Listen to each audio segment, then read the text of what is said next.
Backwaters and Backroads here, obviously. So I am on a mission to meet as many shanty boat captains as possible, and we are in eastern Kentucky, and we found Forrest Tramper. And you might think he made up that name. He didn't. It's his real name, Forrest Tramper. He's got you couldn't make up a better name. And he is building a 24-foot shanty boat. He's using some materials and some methods that I don't think we've seen yet. So we're going to learn something from this one. So stay tuned. Howdy, Forrest. Hey, Brenton. Thanks for having us. You're welcome. Anytime.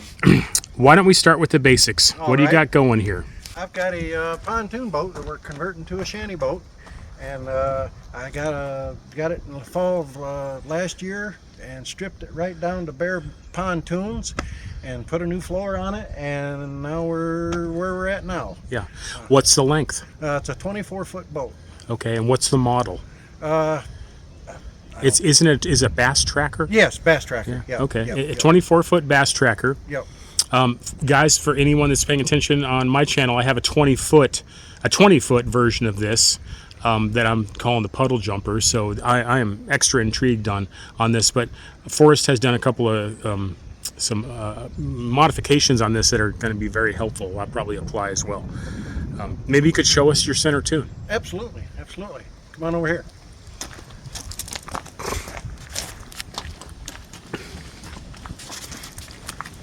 We put a full-length center tune on it.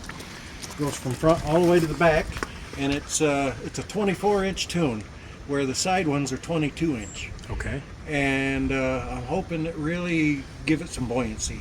Yeah. And shallow is the key. Yeah. And we know it's a party barge. Party barge. Yeah, Tracker made a lot of good boats. And That's one of the ones I would recommend, guys, if you're out there kind of looking for a good platform. The party barges, the bass buggies, basically Tracker from the late 80s and 90s. They made some really good, solid pontoon boats. And the bones were real solid. I mean, I was really impressed at how strong the cross members and everything are. It's a great platform. I agree 100%. Yeah. So all shanty boat captains have a parts pile somewhere on their property, or they're not a proper shanty boat builder, are they? And you've got some extra pontoons over here, and this is what I wanted to show you guys. So I don't even know what they would call this. Mine has this. My puddle jumper has it. It's like a half tune or something like that. A quarter tune. Yeah, they ride in the front. I'm sure they do some good, but having a full length center tune probably is a lot better, especially when you start adding a cabin. But that's a good it's getting a good visual of what normally like a tri-tune. It's more like a 2.5 or 2 1/4. That's what came factory on it. Was that? Yeah. So Forrest, you have any plans for these extra tunes? I've got a cousin of mine that's spoken on 2 of them, and then the other 3 are in limbo right now. I don't really have a plan for them, or this one yet either. So. If someone saw this video and they had a project going, they might be in the area. Could they contact you and maybe get a tune off you? Sure. Yeah, absolutely. Okay. Yep. Like a center tune or something? Yep. So guys, I got to show you this too. So I had the same thing going on with the puddle jumper. I have taken all of the stock furniture that comes off, and back in the 80s and 90s, I just don't think they were thinking of weight, and then they get waterlogged over time, and they are, I bet you saved, what do you think you saved, 500 pounds? At least 500-600 pounds. So when you guys are building your project and you're thinking about weight, well, just remember that when you take off all this stuff, you have it opens up another level of stuff you can add back, because this stuff is not light. Okay guys, so this is going to be one of those things, oftentimes people are trying to decide, how do you want to frame it? You want to use 2x4s? You want to use I'm not a builder. 1x2s, is there such a thing? But Forrest has discovered and applied a really unique method for building his cabin shell. Tell us about it. Well, these are they're fiberglass panels that sandwich foam on the inside, and what these are cutouts from a factory that makes doors, and they sell these at a local distributor that just sources them out, and you can buy them relatively cheap. They're about $7 a panel. So like that would be considered a panel right Yeah, there? one panel, but they'd be 80 inches long. Okay. I've cut this out. This is my window, where the window is. I've cut that out, and I built it all solid first, and then I just cut out where I want windows. Okay. And so this is what I get when I'm done. Very strong, amazingly strong for what they are. Once you screw it all together, it's just like it turns into a unibody. And I think they're probably one of the best ways you can go. They're very light. They don't weigh hardly nothing. And you're kind great of R value. Yeah, well, yeah, insulation. That's something we were kind of. My thinking is the summertime, it'll help me keep it cool in there, and then in the winter or cool fall, you can heat it real easy. It don't take much at all to heat it. And instead of framing something out and having several steps, you know, interior wall, the framing, the exterior wall, you're kind of solving it all in one fell swoop. Absolutely, absolutely. I don't think I would have to put any framing at all on this if I didn't want to.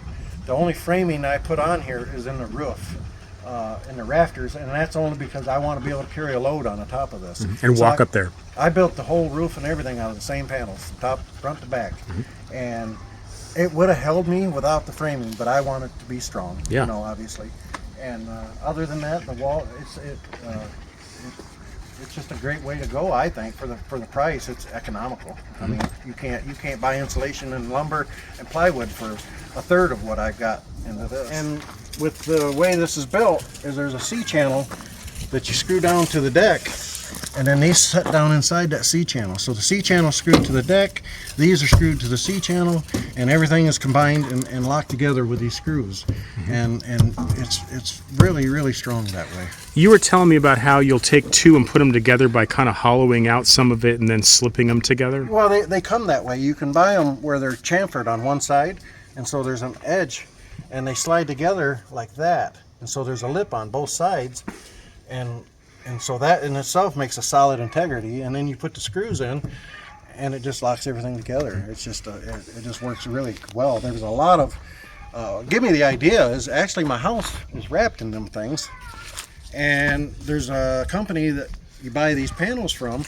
They make sheds out of them, and they're making these really nice sheds. And I thought, well, why couldn't I do that on a shanty boat?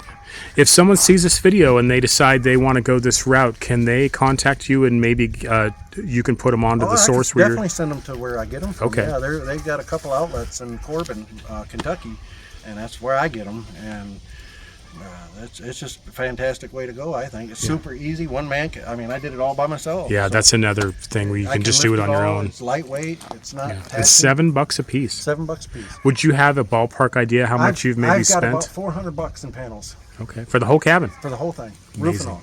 Amazing. So guys, Forrest was talking about how he'll just build the walls and then come in and insert the doors and the windows later. And this would be a good example. He obviously hasn't done anything to the back yet. Right. So you, please explain what you're going to do. So my plan is to cut a window out. I'll put one in right there, and I think we're going to put a door over here. Haven't really made my mind up on it yet, and this is the way this whole project's been. I haven't had a blueprint or nothing from day one. It's just, if I decide I'm going to do it, it's what I do. Flying by the seat of your pants. That's all you can do. Which is the proper shanty boat way. Right. Same thing with the transom. When I did this transom, I didn't know how I was going to do it. Yeah. Please tell us what you had to do here. So I wound up, because it had that aluminum triangle shape, and it went way up into where the tune is going to be. And because remember, guys, he put a third tune in here, which comes all the way to the back of the boat. Right. And so I wasn't sure how to do that, and the only thing I could think of was that I needed to make this shorter to fit behind the tune, but I needed the strength to hold it from obviously to hold the motor up. And what I wound up doing is these are some 2-inch by 2-inch galvanized posts, and I ran them all the way up underneath there, actually further along than what the original transom mount went to. And it's probably twice or 3 times stronger than it was before, and it worked out in my favor. I mean, it was just all by coincidental. It's like I didn't know what I was doing until I was doing it. So Forrest, when you put this window in, you were telling me a little bit about how you might do something else to it. Well, when I did the doorway, I figured out if I hollow out the foam on the inside of the panels, I could squeeze a 2x4 or 2x lumber right inside there, and that's what I did with the doorway. I cut all the foam out around it, and then I pushed in 2x4s on the inside, so it gives you something real good and solid to screw to when I go to put my hinges or make my door. And I didn't do that when I did the windows. I just put this metal C-channel. When you cut the hole out, there's a C-channel that goes over that. Yeah. And obviously the same stuff that you use here. And now that I've done my door, I'm really thinking about going back and taking that back out, because they're just held in with a couple screws right now. Yeah. And I'll pull the C-channel back off, and I was thinking about cutting all that foam out and reinforcing it with some wood in there. And it just gives it more rigidity, but I don't know if I personally don't think that the windows really need it, because I use metal screws, and this is steel, this trim that goes around there. So they bite into that pretty good, and I think once I caulk them, I think it'll probably be good. Yeah. And now, if you're going to do some paneling on the inside too, you might want to have something to fasten to, like yes, some framing. Or yes, and I planning on doing a little bit of framing on the inside. I'm just going to take the 2x4s and lay them flat against the wall, though, instead of sticking them like you normally would long ways. Mm-hmm. And then I was going to use some. We have a sawmill, and so we're going to cut some hemlock and just basically do like a board and bat or a tongue and groove type board on the inside. But I was going to lay 2x4s flat ways against the wall, so I got something to screw to. Yeah. But I didn't want to do that until I get all my windows in, because then I know where to put my 2x4s, and I don't have to be cutting things out of my way in order to do it. Yeah. So guys, when he's talking about the C-channel here, I wanted to make sure you fully understood here. This is what gets screwed to the deck of the pontoon boat, and then the panels we're talking about slide into those, and then he can screw them in so they get locked in place. I mean, this is a really tough way, and light. And it's very strong. I mean, you can. Yeah, it's not going anywhere. It locks into itself, you know? Yeah, it really is stronger than I ever thought it would be. Well, let's go inside.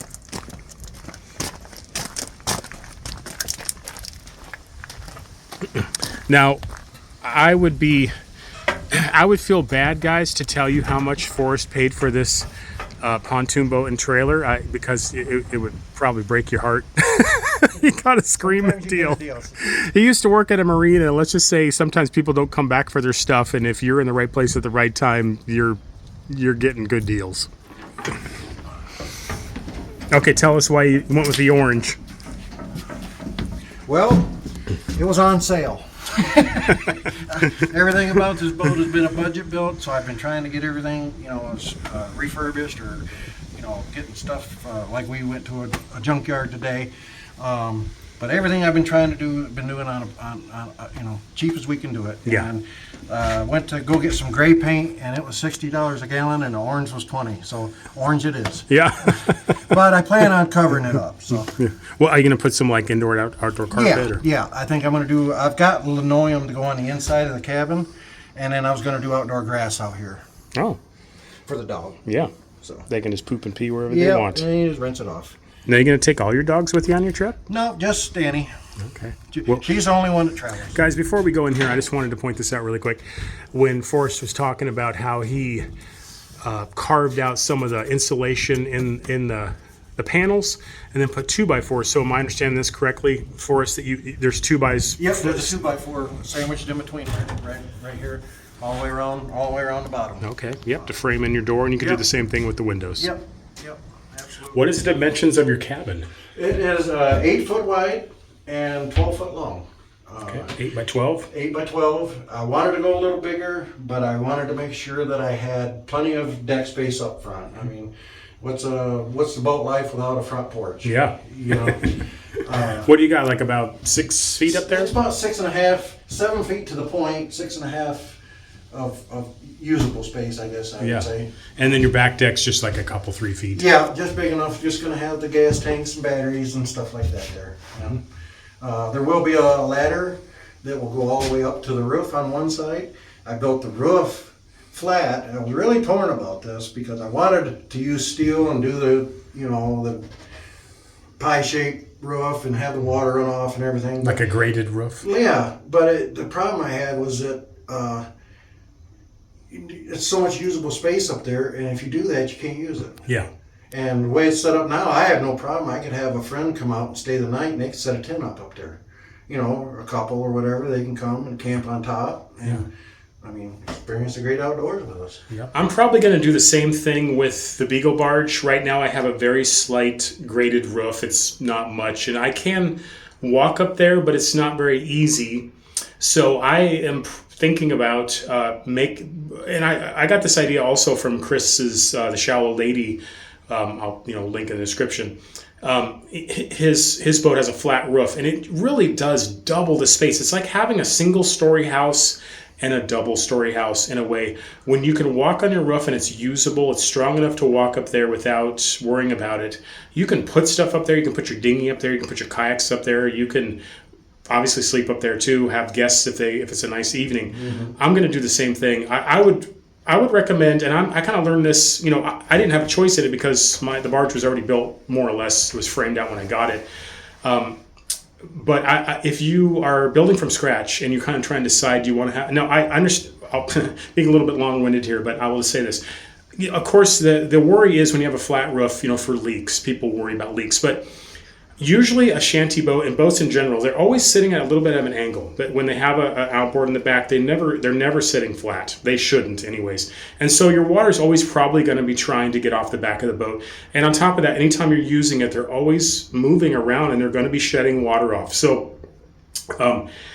so it's not the same dynamic when you're building like a flat roofed home that never moves, and when you're building a flat roofed boat, which it will shed the water if you do it correctly. Yep. I just want to make sure you guys understand, when we were outside there, Forrest was saying that he built the entire cabin, not just the walls, but also the roof with the panels that he's getting. So you can see here, this is a good example. He framed it out with the 2x, which is going to give him the strength to walk around and use that roof.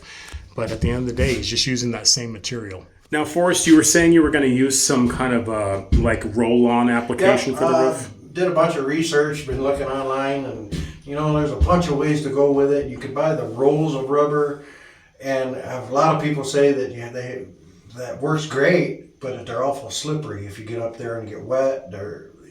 So I decided to go with the roll-on, comes in a can, and kind of like a bed liner, but it's called RV liner. Roof liner, and you can put some texture in it. So when you roll it on, there's some grip to it. So once you get up there and walk around on it, you like sprinkle a little sand in it or something. That's basically sand is what it is, And I think for the bang for the buck, it's the cheapest way to go. There's people telling me that they will crack every time and stuff. Well, then that's just part of maintenance. Mm-hmm. We'll probably keep an eye on it. If start getting leaks, we'll put another coat on. Yeah. Well, plus this material here is also somewhat waterproof. Also, isn't it? And I've had it's rained in here, and the only place I get any water drips is through the seams. Which I understand. I expected that. And I think that once I get that coating on top, I don't really think it's going to be an issue. And if it does, well, we'll fix it when we get there. Yep. Guys, I want to make sure I don't forget to show you. So this was a style decision that Forrest did. The trackers, the bass buggies or the party barge is what the version of this one is. They have the pointed front, which is kind of a cool little feature. And he decided to make his overhang the same. So it's like, I think it just gives us such a cool little artistic feature to it. When I built the roof, I did make sure that I made the roof overhang the bottom 2 inches all the way around the boat. I figured, when you're out on the lake, you can always get too much sun. If I want sun, I'll jump in the water and get some. Or go on the roof. But you can't never find enough shade. So, and when it rains, you can still enjoy the outdoors, I hope. Yeah. You think you'll ever screen or have some drop screens or something? I thought about it. I thought about screening it in, but we'll cross that bridge when we get there. Right now, my main objective is to get it going and get it up going by spring. That is my goal. Mm-hmm.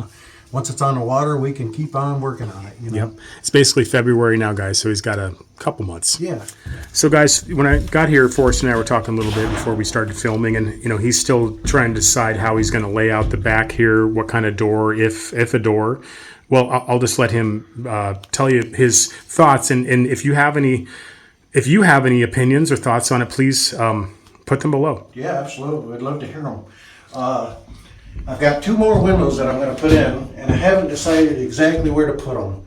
I've been on the fence on whether to put them in the sides or put one in the back here so I can look out and see out the back, or to put a door in even, because I plan on putting sideboards down each side so that I can get out and walk around the side to go to the back. I know it'd be awful inconvenient to have to try to go through the windows if I just put windows there. But my way of thinking is I don't plan on being back there much anyway. But so I'm kind of torn. I hate to put another door in if I don't have to, because it just takes up space on the inside with the opening and closing. And you're already confined to a 8 by 12 spot anyway. Yeah. So now, I'm just thinking in real time here. Would having some easy access to your gas tanks and your motor while you're on the water, as opposed to walking down the sides or getting in your dinghy and going to the back, is that a consideration? Yes, for having a door? absolutely. It's a part of my whole consideration of the whole deal. And but they're awful big windows. If you see, I've got it marked out on the back wall how big the window is, and they open half of that. So I mean, it wouldn't take much just to stick yourself through it. But it'd That's be true. awful, You could just walk through the windows, couldn't you? Yeah, You could just roll I could them up literally crawl right through the window. Now, inconvenient, but yeah. it could. But at least you'd have that option. Yeah, if you needed absolutely. to. Like you ran out of gas, you had to transfer gas, transfer something like gas that. or something like that. Yeah. I mean, and like I said, it'd be nice that way, because then you don't necessarily have to be.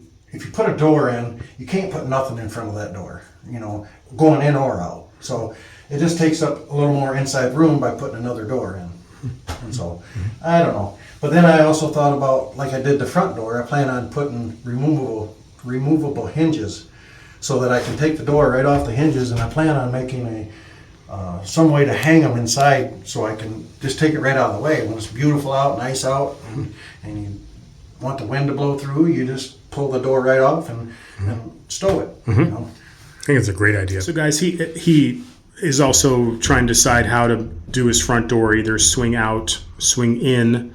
There's a couple other, options, I suppose you could. I thought about this one time with the Beagle barges to actually have it come up and connect to the roof like that, just be like that, which would be, different, or possibly a slider door or a pocket door. So, what's your thoughts on that? I had the same thoughts, and I've been going round and round and round with it, and the conclusion I come to is, like I say, I bought some hinges they're like a Jeep hinge on a Jeep door, where you just open the door and they slide up right off the pins. And I think that's what I'm going to do. But I'm going to have it open inside so that when I am using it, if you're sitting out here and you got some friends, or you're out on the deck with some chairs, you ain't got the door getting in your way. So I've pretty much come to the conclusion that's what I'm going to do with it. But I had the same thoughts as far as how to do it. If I was going to open it this way, but then it just seems like it would take a lot of swing room in order to do it that way. Same with the inside, So you would have, if you had your stuff laying on the floor, you got to move it every time you want them, So. I know, I've had Nimbles, guys. You've seen Nimble Nomads and Nimble Vagabonds on my channel, and their back cabin has a French door, or like a double door where they open. You can open the top, and you leave the half door. I guess there's another way for it. Have you ever thought about doing some kind of French door? No, not so much a French door, but I did think about doing a sliding door. I had that going in my head for a while, but I could never. To get my opening big enough to where I'm kind of a wide-shouldered guy, and I don't want to be trying to go through a door like that all the time. So really, the space I got with the windows and everything else, it just really didn't work out, because at the time you slide the door open, it would be hanging out over the side of the barge, and or if it slid this way, it would be in front of the window. Now, the barge is like that. This was no solution, guys, because I'm not really smart enough to think this far ahead in advance. I just kind of got lucky, and it does seem to work. But it has the same basic dilemma as Forrest, and I think anybody with a trailer bowl 8-ish foot beam is going to run into. Is your door opens outward, and the barge, for me, it opens. These guys have seen it a million times in videos, but it opens this way, and it just stops. I can't get it to actually go fully against the wall, so it kind of stops right here, and it does get in the way when I leave the gate on this side, but it's usually not a big deal. If I'm loading a scooter or something, I just go on the other side, or I close the door entirely to open up the gate. But it does mean you have to look through 2 windows. And that hasn't been a problem so far because I use plexiglass and it's, it's pretty clear. But when you're looking through 2 windows, it's just, more in the way of you looking out while you're driving. So I'm sure you're still figuring this out. It's a couple steps down the road, but how are you thinking about laying out the cabin? Okay, well, actually, I took a lot of notes off your barge from watching, and it's going to look very similar.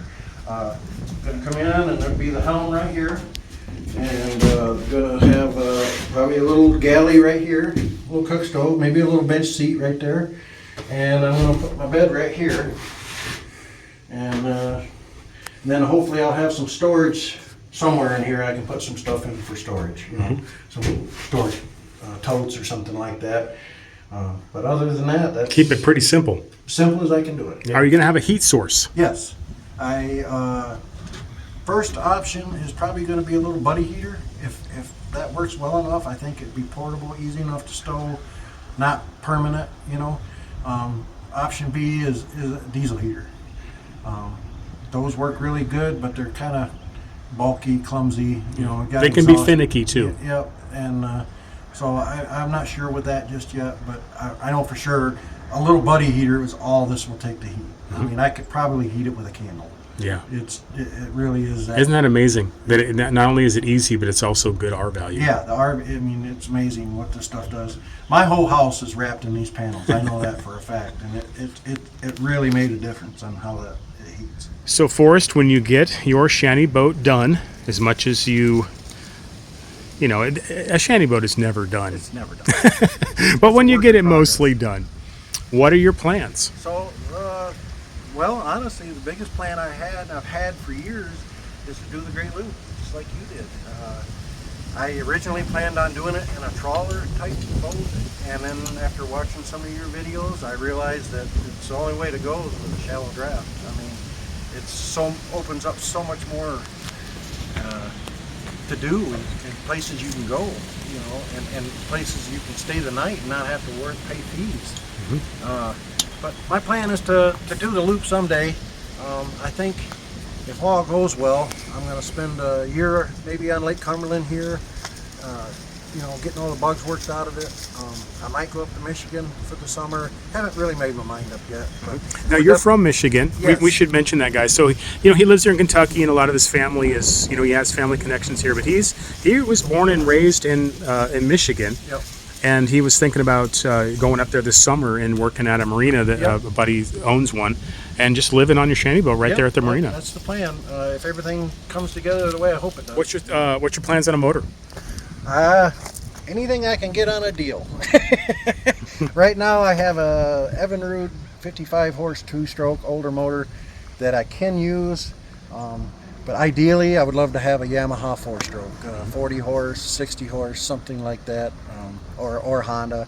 But obviously, it's the economical way to go is with a 4-stroke, small 4-stroke.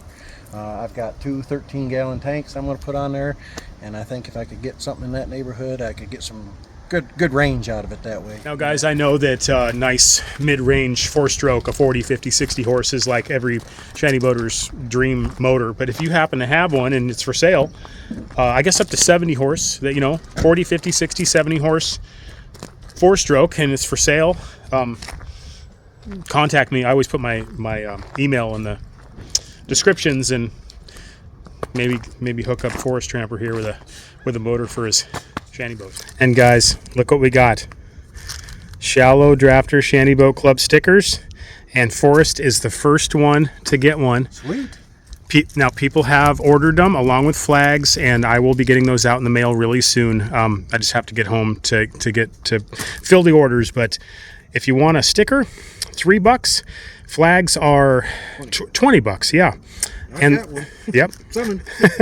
I'll bring you one. When I come back. All right, Forrest Tramper. That was really fun, very inspiring. Thank you for giving us a tour of your shanty boat project, and we look forward to when you get it on the water soon. hopefully you'll share it all with us on the Shallow Drafter Shanty Boat Club. Absolutely. Looking forward to it, and I hope we have a rendezvous this summer, maybe. Yeah, if not this summer, sometime in the near future. And it sounds like we've got a bunch of followers out there that really want to do this, so I think it'd be a really good time. Yep. If folks want to contact you with any questions, can I put like your email address in the? Absolutely, 100%. Okay. Links. You heard it, guys. He is available for questions if you saw anything, any good ideas, and you want to know more. Thanks, Forrest. You're